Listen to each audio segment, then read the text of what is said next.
अनुसरण करायचं. मर्यादा पुरुषोत्तम श्री रामचंद्र असतील, योगेश कृष्णचंद्र असतील, योगीराज महादेव असतील, यांचंही चिंतन स्वाध्यायाच्या मिळून त्यांचा आपल्याला लाभ प्राप्त होतो. Loading in. Loading in.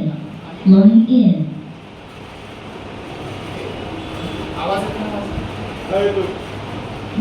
तर ईश्वर निर्माणाला प्राप्त समाधीची सुख. Loading in. त्यानंतरचा पुढचा आहे तो आत्मविलासक यम, नियम, क्रियायोग आणि संयम. नियम लक्षात आले आपल्याला. आता आसनापासून प्रत्याहारापर्यंत क्रियायोग आणि त्यानंतर धारणा, ज्ञान आणि समाधी हे काय संयम म्हणून मित्रांनो खूप महत्वाच्या गोष्टी आहेत.